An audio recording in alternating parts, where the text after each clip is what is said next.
இயேசு கிறிஸ்துவில் மிகவும் அன்பானவர்களே, ரோமருக்கு எழுதின நிருபம் 11ஆம் அதிகாரத்தின் வேத தியான பகுதிக்கு உங்களை அன்புடன் வரவேற்கிறேன். 1ஆம் அதிகாரத்திலிருந்து 8ஆம் அதிகாரம் வரைக்கும் அடிப்படையான கொள்கைகளை குறித்தும், 9ஆம் அதிகாரத்தில் இஸ்ரவேலரோடு கடவுள் எப்படி செயல்பட்டார் என்பதை குறித்தும், 10ஆம் அதிகாரத்தில் இஸ்ரவேலரோடு கடவுள் எப்படி செயல்பட்டு கொண்டிருக்கிறார் என்பதை குறித்தும், 11ஆம் அதிகாரத்திலே இஸ்ரவேலரோடு கடவுள் எப்படி செயல்படுவார் என்பதை குறித்தும் பார்க்க இருக்கின்றோம். பல யூதர்கள் இயேசு கிறிஸ்துவை மேசியாவாக ஏற்றுக்கொள்ளாமல் நிராகரித்த பிறகு இஸ்ரவேலர்களுக்கு என்ன ஆகும் என்ற கேள்விக்கு இந்த அதிகாரம் பதிலளிக்கிறது. ஆண்டவர் இஸ்ரவேலரை நிரந்தரமாக நிராகரிக்கவில்லை என்பதை குறித்து பவுல் அப்போஸ்தலர் சொல்லுகின்றார். விசேஷமாக ரோமருக்கு எழுதின நிருபம் தொடக்கத்திலேயே நாம் பார்த்தோம். புறஜாதியாருக்கும் யூதருக்கும் இருந்த வித்தியாச வேறுபாடுகளிலே ஆண்டவர் புறஜாதியாரையும் ஏற்றுக்கொள்கின்றார், யூதரையும் ஏற்றுக்கொள்கிறார் என்று சொல்லி, யூதருக்கும் புறஜாதியாருக்கும் இருந்த பிரச்சனையை சமானப்படுத்தி அவர்கள் ஒருவரை ஒருவர் ஏற்றுக்கொள்வதற்கு வழிவகுக்கிறார் என்பதையே நாம் இந்த புத்தகம் முழுவதும் பார்த்து கொண்டிருக்கின்றோம். இந்த அதிகாரத்தை நாம் 6 பிரிவுகளாக பிரித்து தியானிக்கலாம். முதலாம் பகுதி 1ஆம் வசனத்திலிருந்து 6ஆம் வசனம் வரைக்கும் ஆண்டவர் தனது மக்களை நிராகரிக்கவில்லை, கிருபையால் தேர்ந்தெடுக்கப்பட்ட ஒரு தனி பங்கை வைத்திருக்கிறார் என்பதை குறித்து கற்றுக்கொள்ளுகின்றோம். 2வது பகுதியாய் 7ஆம் வசனத்திலிருந்து 10ஆம் வசனம் வரைக்கும் இஸ்ரவேல் மக்களுடைய இருதய கடினப்படுத்தலும் அவருடைய குருட்டுத்தன்மையும் குறித்து சொல்லப்பட்டிருக்கிறது. 3வது பகுதியாக 11ஆம் வசனத்திலிருந்து 15ஆம் வசனம் வரைக்கும் இஸ்ரவேல் தடுமாறுவதை குறித்தும் புறஜாதியாருக்கு அது மேன்மையையும் செல்வத்தையும் கொண்டு வருவதை குறித்தும் எழுதப்பட்டிருக்கிறது. 4வது பகுதியாக 16ஆம் வசனத்திலிருந்து 24வது வசனம் வரைக்கும் ஒலிவ மரம், காட்டொலிவ மரம், ஒலிவ மரத்தோடு ஒட்டப்படுவதை குறித்ததான ஒரு உவமை நமக்கு சொல்லப்பட்டிருக்கிறது. ஆகவே ஆணவம், பெருமை, கர்வம் நாம் கொள்ளக்கூடாது, எச்சரிக்கையாய் இருக்க வேண்டும் என்பது நமக்கு அறிவுறுத்தப்பட்டிருக்கிறது. 5ஆம் பகுதியாய் 25ஆம் வசனத்திலிருந்து 32வது வசனம் வரைக்கும் நமக்கு ஆண்டவருடைய இரகசியம் வெளிப்படுத்தப்பட்டு இஸ்ரவேலர் அனைவரும் ரட்சிக்கப்படுவார்கள், அவரை நம்பினவர்கள் வெட்கப்பட மாட்டார்கள் என்பதை குறித்த செய்தி கொடுக்கப்பட்டிருக்கிறது. 6வது பகுதியாக 33ஆம் வசனத்திலிருந்து 36ஆம் வசனம் வரைக்கும் தேவனுடைய காரியங்களை ஆராய முடியாது என்று சொல்லி ஆண்டவரை துதித்து பாடுவதோடு நிறைவு பெறுகிறது இந்த அதிகாரம். ரோமர் 11:1 இப்படி இருக்க தேவன் தம்முடைய ஜனங்களை தள்ளிவிட்டாரோ என்று கேட்கிறேன். தள்ளிவிடவில்லையே, நானும் ஆபிரகாமின் சந்ததியிலும் பென்யமீன் கோத்திரத்திலும் பிறந்த இஸ்ரவேலன் என்று தன்னையும் இஸ்ரவேலரோடு இணைத்து கொண்டு பவுல் அப்போஸ்தலர் இந்த நிருபத்தை எழுதுகின்றார். ஆகவே இஸ்ரவேலர்களை ஆண்டவர் தள்ளிவிடவே இல்லை. 1 சாமுவேல் 12ஆம் அதிகாரம் 22ஆம் வசனத்தை வாசிக்கிறேன். கர்த்தர் தம்முடைய மகத்துவமான நாமத்து நிமித்தம் தமது ஜனத்தை கைவிட மாட்டார். ஆண்டவர் அவருடைய ஜனத்தை ஒருபோதும் அவர் கைவிடவே மாட்டார். இதற்கு எடுத்துக்காட்டாக எலியாவை குறித்த ஒரு செய்தியை 2-3ஆம் வசனங்களிலே பயன்படுத்துகின்றார். எலியாவை குறித்து சொல்லிய இடத்தில் வேதம் சொல்லுகிறதை அறியீர்களா? கர்த்தாவே, உம்முடைய தீர்க்கதரிசிகளை அவர்கள் கொலை செய்து உம்முடைய பலிபீடங்களை இடித்து போட்டார்கள். நான் ஒருவன் மாத்திரம் மீதியாயிருக்கிறேன், என் பிராணனையும் வாங்க தேடுகிறார்களே என்று இஸ்ரவேலருக்கு விரோதமாய் விண்ணப்பம் பண்ணின போது என்று 1 ராஜாக்கள் 19ஆம் அதிகாரத்திலே நடந்த சம்பவத்தை இந்த இடத்திலே பயன்படுத்துகின்றார். அங்கு ஆண்டவருடைய சமூகத்திலே அவர் என் பிராணனையும் வாங்க தேடுகிறார்களே என்று ஆண்டவருடைய சமூகத்திலே ஜெபித்து பாகாலுக்கு முழங்கார்படியிடாத 7000 பேரை எனக்காக மீதி வைத்தேன் என்று ஆண்டவர் உத்தரவு சொல்லுகின்றார். ஆண்டவர் ஆகிய கர்த்தர் இன்றைக்கும் எல்லா ஜனத்திலும் அவருக்கென்று ஒரு சிறு கூட்டத்தை அவர் வேறு பிரித்து தனியாகவே வைத்திருக்கிறார். இப்படி வைத்திருப்பது அவருடைய கிருபையினாலும் தெரிந்து கொள்ளுதலினாலும் இருக்கிறது என்பதை 5வது வசனத்திலே இக்காலத்திலேயும் கிருபையினாலே உண்டாகும் தெரிந்து கொள்ளுதலின்படி ஒரு பங்கு மீதியாய் இருக்கிறது என்று சொல்லப்பட்டிருக்கிறது. ஆண்டவர் தம்முடைய பிள்ளைகளாய் ஒரு பங்கை மீதியாய் வைத்திருக்கிறார்.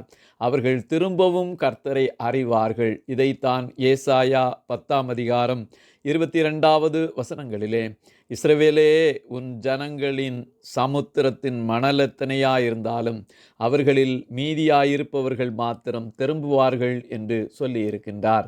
உலக தோற்றத்திற்கு முன்னே ஆண்டவர் தன்னுடைய இரட்சிப்பின் திட்டத்திலிருந்து தெரிந்து கொண்ட மக்களை அவருடைய வருகைக்காகவும், அவருடைய மரணம், உயிர்த்தெழுதல், அவரை அறிந்து கொண்டு அவருடைய சுவிசேஷத்தை அறிவிக்கிற பணிக்காகவும் இன்றைய நாள் வரைக்கும் செயல்படுத்தியே வருகிறார் என்பது நாம் புரிந்து கொள்ள வேண்டும். 6வது வசனத்திலே கிருபை, கிரியை என்பதை குறித்ததான விளக்கங்கள் சொல்லப்பட்டிருக்கிறது.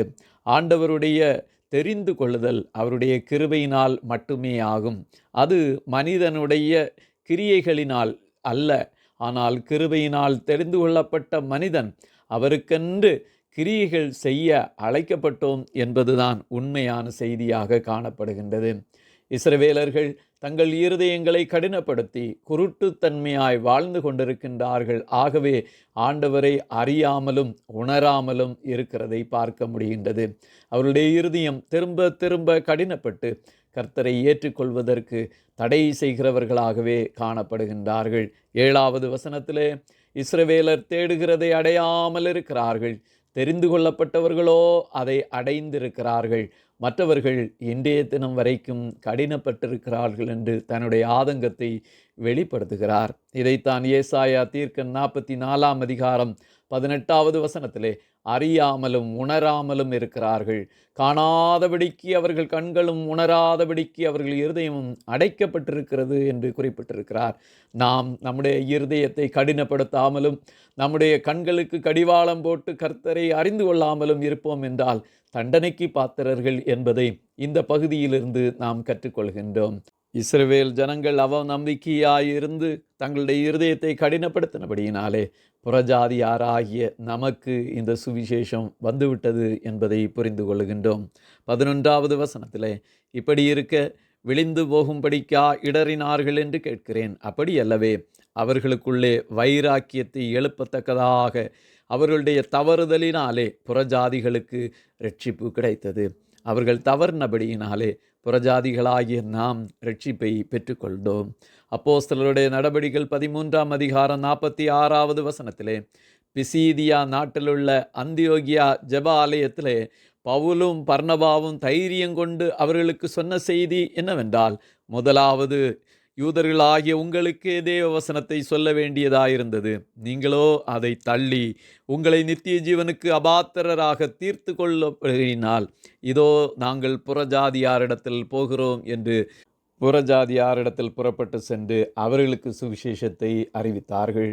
13வது வசனத்திலே, புறஜாதியாராகிய உங்களுடனே பேசுகிறேன்.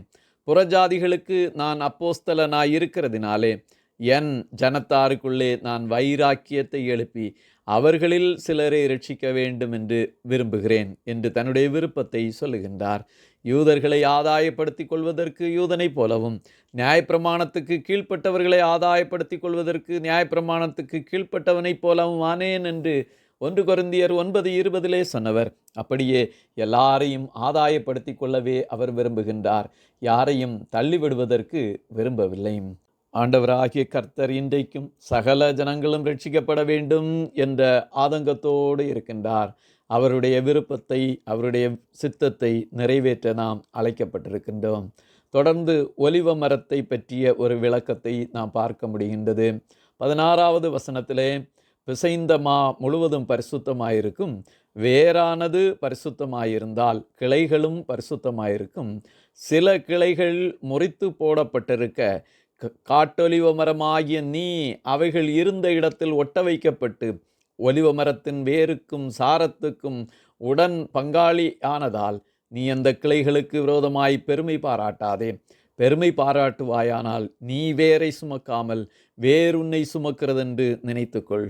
சிலர் அன்றைக்கு யூதருக்கு விரோதமாக பேசிக்கொண்டிருந்தார்கள். ஆகவே மிக தெளிவாக ஒலிவமரம் என்பது இஸ்ரவேலர்களை குறிக்கிறது. அவர்களுக்கு விரோதமாக காட்டொலிவ மரமாகிய புறஜாதியாராகிய நீங்கள் கிறிஸ்துவாகிய இயேசுவின் மேல் ஒட்ட வைக்கப்பட்டிருக்கிறீர்கள். நீங்கள் பெருமை பாராட்டாதபடி கவனமாயிருங்கள் என்று தங்களுடைய பெருமையை குறித்து எடுத்துரைக்கிறார்.